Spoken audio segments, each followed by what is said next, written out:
Assalamualaikum warahmatullahi wabarakatuh. Sampai bertemu kembali di perkuliahan hari ini, yakni perkuliahan etika profesi hukum. Hari ini saya akan membahas tentang bagaimana berkaitan dengan profesi advokat. Jadi seperti yang kita ketahui bahwa profesi advokat merupakan profesi yang mulia atau yang disebut sebagai profesi officium nobile. Kenapa kemudian advokat dikatakan sebagai profesi yang mulia? Karena ia merupakan profesi yang melakukan pembelaan dan mencoba mempertahankan terhadap keadilan dan kebenaran yang tentunya mewakili terhadap klien maupun orang-orang yang membutuhkan terkait dengan pendampingan apabila berhadapan dengan hukum. Kemudian advokat juga dia dapat melakukan pemberian jasa hukum baik di dalam maupun di luar pengadilan. Jadi dalam hal mewakili, mendampingi dan membela hak-hak klien yang didampinginya, dia tidak hanya dapat melakukan pembelaan di dalam, akan tetapi dia juga dapat melakukan pembelaan di luar pengadilan.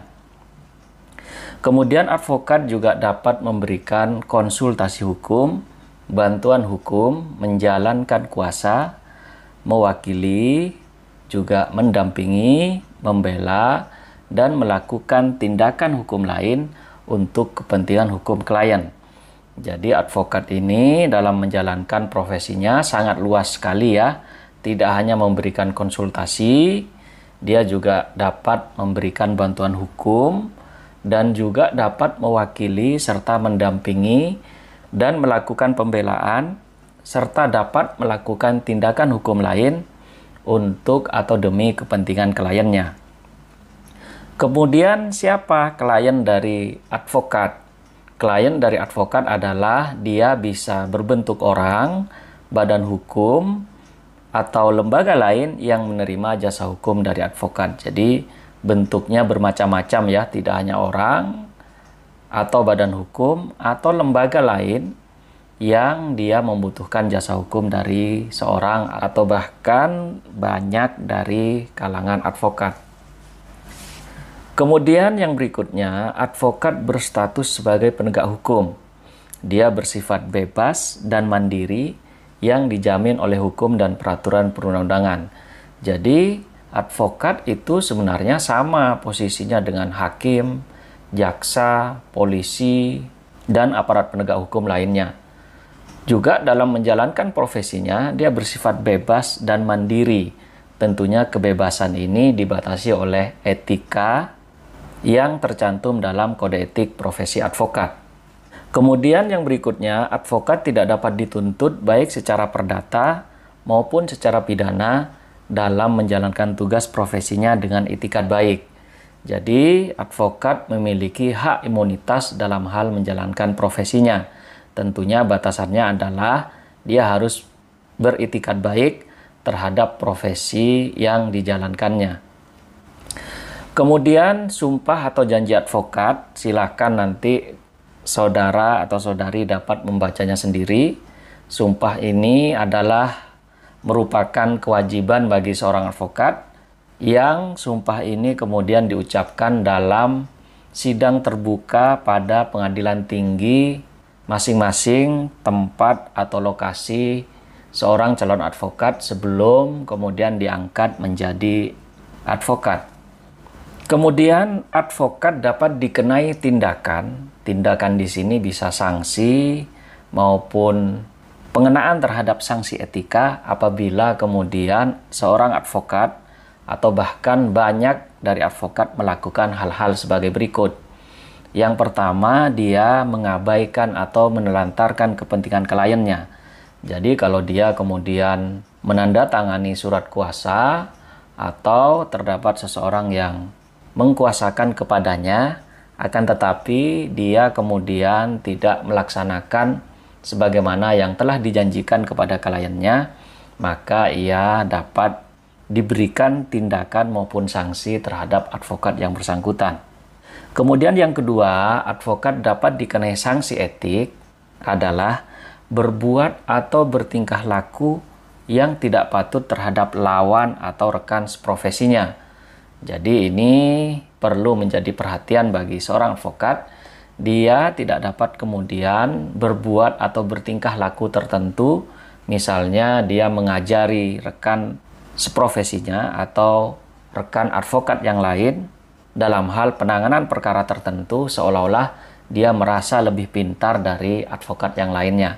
Jadi kalau misalnya terjadi yang demikian, dapat dikatakan atau dapat terhadap advokat yang bersangkutan diadukan kepada Dewan Etik Advokat. Jadi contoh-contohnya banyak terhadap perbuatan dan tingkah laku advokat yang dapat dikenai sanksi etik.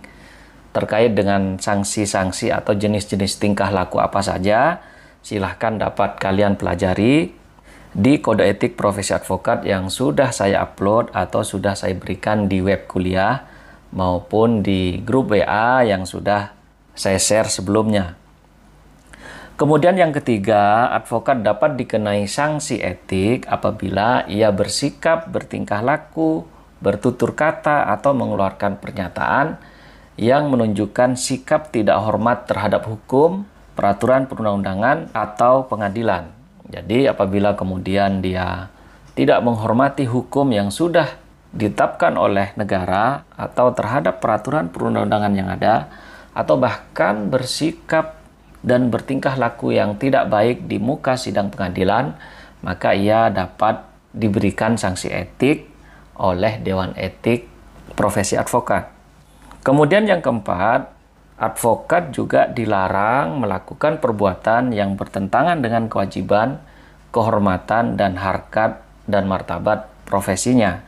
Jadi seorang advokat itu dilarang melakukan hal-hal yang bertentangan dengan kewajiban, kehormatan, atau yang bersifat harkat dan martabat dari profesi advokat tersebut.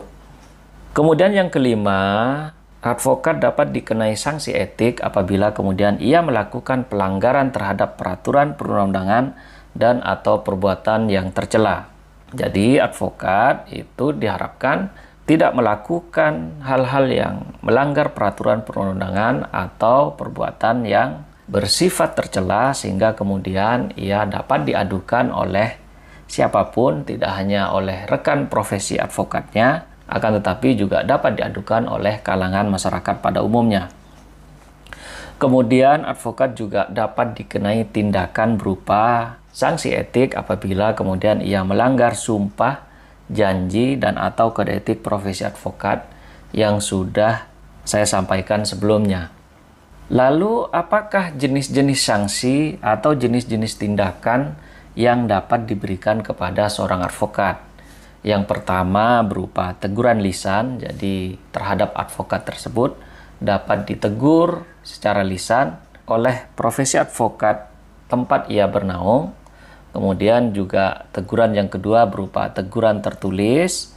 Kemudian yang sedikit lebih berat adalah jenis tindakan berupa pemberhentian sementara dari profesinya, baik yang paling ringan adalah 3 sampai yang paling berat dia dapat diberikan pemberhentian sementara selama 12 bulan.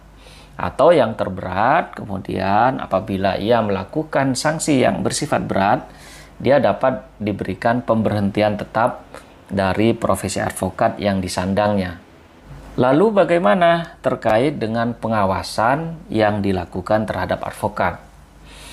Pengawasan di sini diartikan sebagai tindakan teknis dan administratif terhadap advokat untuk menjaga agar dalam menjalankan profesinya sesuai dengan kode etik profesi dan peraturan perundangan yang mengatur profesi advokat.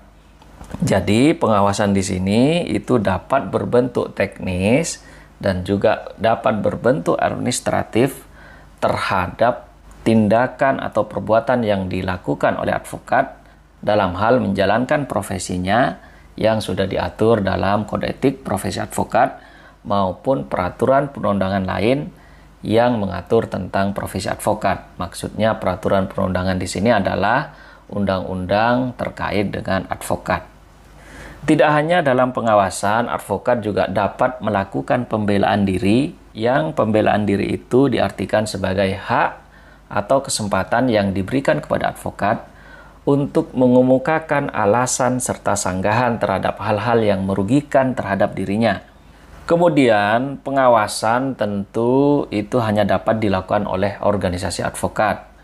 Apa tujuannya? Tujuannya adalah di sini agar advokat dalam menjalankan profesinya selalu menjunjung tinggi kode etik profesi advokat dan peraturan perundang-undangan. Jadi pengawasan itu tidak lain dan tidak bukan agar profesi advokat itu dapat menjunjung tinggi terhadap kode etik profesi dan terhadap peraturan perundang-undangan. Kemudian, siapa yang melaksanakan pengawasan sehari-hari terhadap advokat yang bersangkutan?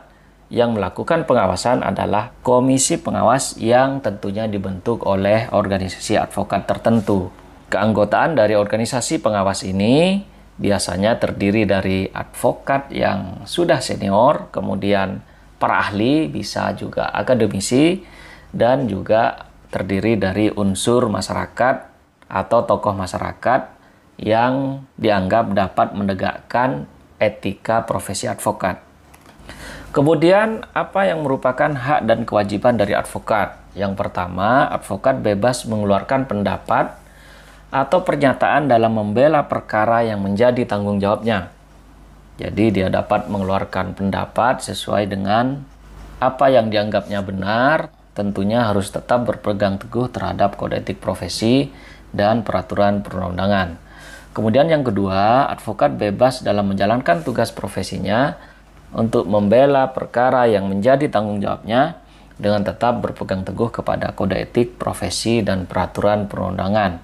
Jadi advokat bebas menjalankan tugas profesinya dengan tanpa adanya tekanan dari pihak-pihak lainnya, namun tentunya dalam hal menjalankan tugas profesinya tersebut itu tetap berpegang teguh kepada kode etik profesi dan peraturan perundangan yang mengaturnya.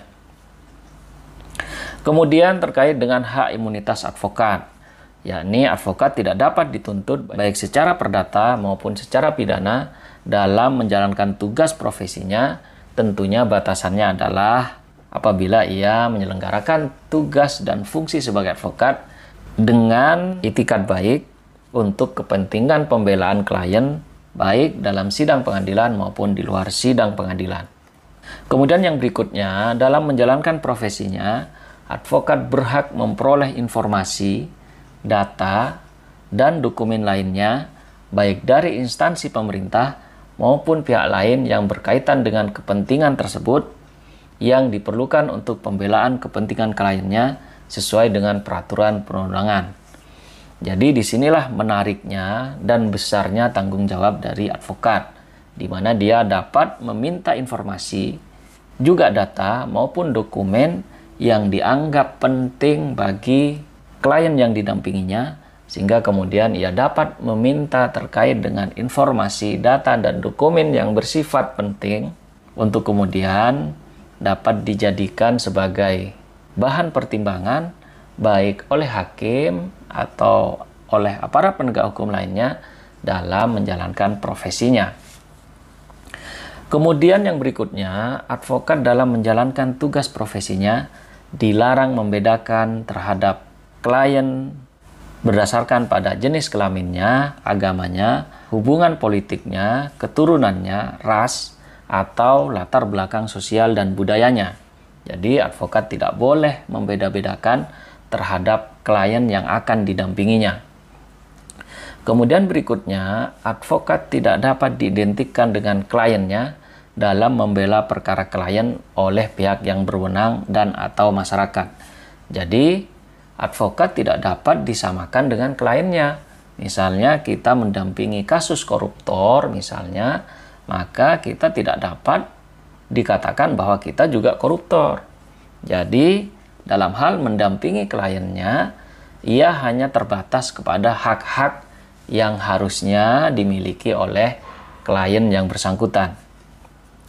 Kemudian yang berikutnya, advokat wajib merahasiakan segala sesuatu yang diketahui atau yang diperoleh dari kliennya karena hubungan profesinya. kecuali hal tersebut ditentukan lain oleh peraturan perundang-undangan. Jadi advokat itu wajib merahasiakan atau tidak boleh membocorkan terhadap rahasia klien yang sudah diceritakan atau bahkan yang diketahui oleh advokat yang bersangkutan. Kemudian yang berikutnya, advokat berhak atas kerahasiaan hubungan dengan kliennya, termasuk perlindungan atas berkas dan dokumen terhadap penyitaan atau pemeriksaan dan perlindungan terhadap penyadapan atas komunikasi elektronik advokat. Jadi advokat dilindungi terhadap kerahasiaan hubungan dengan kliennya sehingga kemudian tidak boleh seorang pun yang kemudian dapat melakukan pemaksaan untuk kemudian meminta terhadap dokumen-dokumen yang dianggap penting baik oleh advokat maupun klien yang bersangkutan. Kemudian yang berikutnya, advokat dilarang memegang jabatan lain yang bertentangan dengan kepentingan tugas dan martabat profesinya. Jadi, ia dilarang kemudian menjabat misalnya jabatan pejabat negara sehingga kemudian ia harus nonaktif sementara apabila kemudian ia harus atau bahkan dipercaya sebagai pejabat negara tertentu. Kemudian berikutnya, advokat dilarang memegang jabatan lain yang meminta pengabdian sedemikian rupa sehingga merugikan profesi advokat atau mengurangi kebebasan dan kemerdekaan dalam menjalankan tugas profesinya. Jadi ia dilarang memegang jabatan yang kemudian membutuhkan pengabdian yang bersifat khusus, misalnya dia harus menjadi pejabat negara sehingga ia harus nonaktif sementara dalam hal ia menjabat jabatan pada jabatan-jabatan yang disediakan oleh negara. Kemudian yang berikutnya, advokat berhak menerima honorarium atas jasa hukum yang telah diberikan kepada kliennya. Jadi dalam hal menangani perkara atau mendampingi klien-kliennya, advokat berhak atas honorarium terhadap jasa hukum yang akan atau telah dilaksanakan oleh advokat-advokat tertentu. Kemudian ditegaskan juga besarnya honorarium atas jasa hukum ditetapkan secara wajar berdasarkan persetujuan kedua belah pihak. Jadi honor advokat itu tidak ada peraturan perundangan yang mengaturnya, artinya tidak terdapat batasan honorarium yang akan diterima oleh advokat yang bersangkutan. Tentunya honorarium itu ditentukan berdasarkan persetujuan atau perjanjian kedua belah pihak, baik antara advokat yang bersangkutan dengan klien yang bersangkutan. Kemudian yang terakhir, advokat wajib memberikan bantuan hukum secara cuma-cuma kepada pencari keadilan yang tidak mampu. Artinya bagi mereka yang memang tidak memiliki kecukupan finansial, maka advokat wajib memberikan bantuan hukum terhadap orang yang bersangkutan. Lalu bagaimana terkait dengan kode etik dan Dewan Kehormatan Advokat?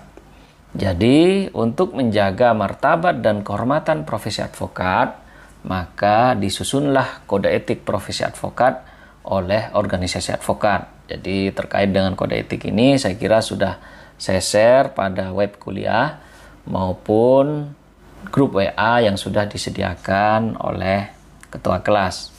Kemudian yang kedua, advokat wajib tunduk dan memenuhi kode etik profesi advokat dan ketentuan tentang Dewan Kehormatan Organisasi Advokat. Jadi advokat itu harus tunduk terhadap kode etik profesi advokat dan juga ketentuan yang sudah ditetapkan oleh Dewan Kehormatan Organisasi Advokat. Kemudian kode etik tersebut tentunya tidak boleh bertentangan dengan peraturan perundang-undangan yang ada. Kemudian juga pengawasan atas pelaksanaan kode etik profesi advokat itu dilakukan oleh organisasi advokat. Jadi dia tidak dapat dilakukan dalam pelaksanaannya selain oleh organisasi advokat. Kemudian yang kelima, Dewan Kehormatan Organisasi Advokat memeriksa dan mengadili pelanggaran kode etik profesi advokat berdasarkan tata cara Dewan Kehormatan Organisasi Advokat. Jadi Dewan Kehormatan itu dalam hal melakukan pemeriksaan dan juga melakukan pengadilan terhadap pelanggaran kode etik profesi advokat itu berdasarkan tata cara maupun mekanisme yang sudah ditetapkan oleh Dewan Kehormatan Organisasi Advokat. Kemudian yang berikutnya, keputusan Dewan Kehormatan Organisasi Advokat tidak menghilangkan tanggung jawab pidana apabila pelanggaran terhadap kode etik profesi advokat mengandung unsur pidana. Artinya terhadap pelanggaran kode etik yang bersifat pidana itu tidak menghilangkan terhadap tanggung jawab pidana bagi advokat yang bersangkutan. Kemudian ketentuan mengenai tata cara pemeriksaan dan juga mengadili terkait dengan pelanggaran kode etik profesi advokat diatur lebih lanjut oleh keputusan Dewan Kehormatan Organisasi Advokat. Kemudian yang berikutnya, organisasi advokat membentuk Dewan Kehormatan Organisasi Advokat baik di tingkat pusat maupun di tingkat daerah. Kemudian berikutnya, Dewan Kehormatan di tingkat daerah mengadili pada tingkat pertama dan Dewan Kehormatan di tingkat pusat mengadili pada tingkat banding dan terakhir. Jadi, organisasi advokat ini terdiri dari dua tingkatan. Yang pertama pada tingkatan pertama dan yang kedua ada pada tingkatan banding dan juga tingkatan akhir. Kemudian keanggotaannya seperti yang sudah saya sampaikan sebelumnya, dia terdiri dari Dewan Kehormatan, kemudian Dewan Pakar atau tenaga ahli di bidang hukum, atau dapat diisi oleh seorang akademisi maupun dapat diisi oleh tokoh masyarakat tertentu. Baiklah, inilah yang dapat saya sampaikan. Kurang lebihnya mohon maaf. Saya ucapkan terima kasih. Assalamualaikum warahmatullahi wabarakatuh.